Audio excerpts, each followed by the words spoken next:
नमस्कार, आप देख रहे हैं डॉक्टर साहिब, आपके साथ मैं हूं सिकंदर शो। आज के इस एपिसोड में हम बात करेंगे वेट गेन के बारे में।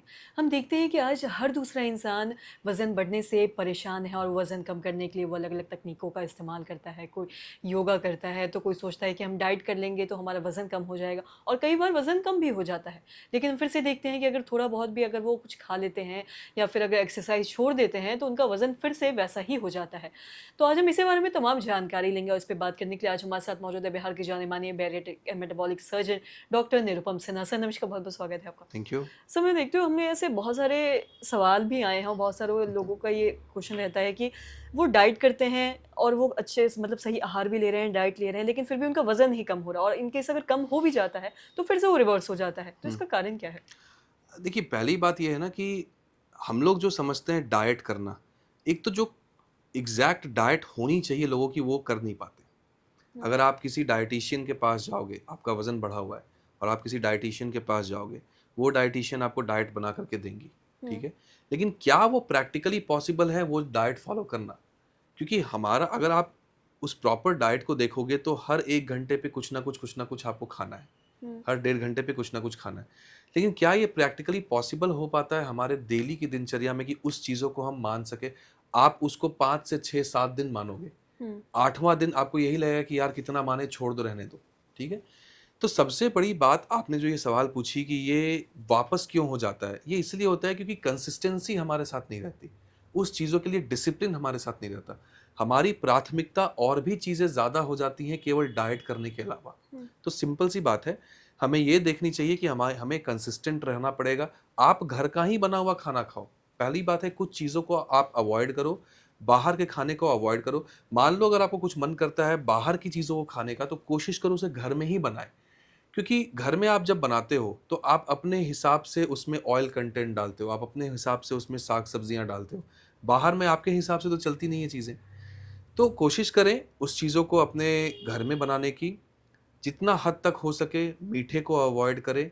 एक डेली रेजिम में अपने एक्टिविटीज़ को इन्वॉल्व करें जिसमें हमेशा वॉकिंग होनी चाहिए। अगर वॉकिंग नहीं कर पा रहे हैं या फिर किसी कारणवश नहीं हो पा रहा है तो कम से कम कोई भी एक स्पोर्ट्स एक्टिविटी में आप इन्वॉल्व हो। ये सब चीज़ें अगर आप रेगुलरली करते हो तो देखते रहते हो कि आपका वज़न जो है वो स्टैटिक है, वो बढ़ नहीं रहा है और अगर मान लो कुछ अच्छा डाइट रेजिम फ़ॉलो किए तो वो घट भी रहा है। प्रॉब्लम ये होती है कि लोग डिसिप्लिन नहीं रहते। वो 1 डेढ़ महीने करते हैं और ये सोचते हैं कि अरे मैं तो 2-3 किलो भी कम नहीं हुआ तो छोड़ो रहने दो क्या ही फ़ायदा हो रहा है, फिर से वो खाना शुरू कर देते हैं। तो प्रॉब्लम डाइट के साथ नहीं है, प्रॉब्लम लोगों की कंसिस्टेंसी के साथ है। अगर वो हुँ। कंसिस्टेंट रहेंगे और वो डिसिप्लिन रहेंगे और जो भी चीज़ें एग्ज़ैक्ट अमाउंट में दी जाती है जैसे प्रोटीन है, वो सब है, तो प्रोटीन की मात्रा थोड़ा ज़्यादा रखें, कार्बोहाइड्रेट कम रखें, फैट उससे कम रखें, स्वीट्स को अवॉइड करें, कोल्ड ड्रिंक्स ये सब चीज़ों को अवॉइड करें। तब देखेंगे कि विथ टाइम बीइंग 4 से 6 5 महीने में अपने आप बॉडी ट्रांसफ़ॉर्म होना शुरू हो जाती है। तो डिसिप्लिन, कंसिस्टेंसी और क्रेविंग्स इस तीनों चीज़ पे ध्यान देना है, हुँ। आपकी बॉडी यूँ ही ट्रांसफ़ॉर्म हो जाएगी। जी, और साथ ही बहुत ऐसे लोग हैं जो कहते हैं कि हम जिम जाते हैं, हम डाइट भी करते हैं लेकिन हमारा वज़न ही नहीं कम होता है। हुँ, हुँ। तो क्या ये हो सकता है कि वो जिम जाने का कहते हो लेकिन जिम करते ना हो या ऐसी ये देखिए चीज़ें? ये तो बहुत कॉमन चीज़ है। मतलब मैं अपने ही सर्कल में बहुत लोगों को जानता हूँ जो ये बोलते हैं कि मैं तो जिम जाता हूँ लेकिन कम नहीं हो रहा है।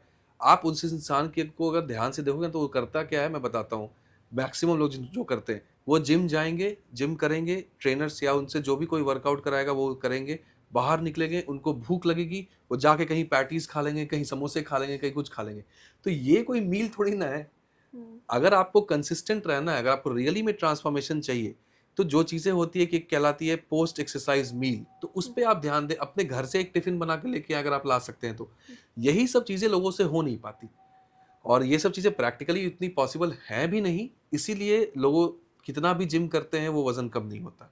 हुँ, तो जो यंग लोग हैं, उनसे थोड़ी बहुत चीज़ें एक्सपेक्ट की जाती है और वो कर भी लेते हैं। लेकिन जिनकी जो मिडल एज ग्रुप में है, जैसे मान लो कि कोई 30 से 40 की उम्र के हैं या फिर 50 साल तक के हैं, उनके लिए ये सब चीज़ें जो एग्ज़ैक्ट एथलेटिक चीज़ें की जाती है या फिर फिटनेस के लिए, वो उतनी पॉसिबल नहीं हो पाती है। इसीलिए हमारा जो देश है, इंडिया, इसमें डायबिटीज़ एंड ओबेसिटी अभी हुँ। ये दोनों उतनी ही तेज़ी रफ़्तार से बढ़ रहा है और इस पे हमें अभी से ध्यान देनी चाहिए क्योंकि अगर हम अभी ध्यान नहीं दिए तो हम लोग एक जनरेशन स्किप कर सकते हैं। ये जी, बहुत ज़रूरी है। जी, बहुत-बहुत शुक्रिया तमाम जानकारी देने के लिए। तो आशा थैंक यू। करते हैं दर्शकों की जो तमाम जानकारी है आपके लिए लाभदायक रही हो। तो आज के इस वीडियो में इतना ही। अगर आपने चैनल को सब्सक्राइब नहीं किया तो तुरंत कर लें। धन्यवाद।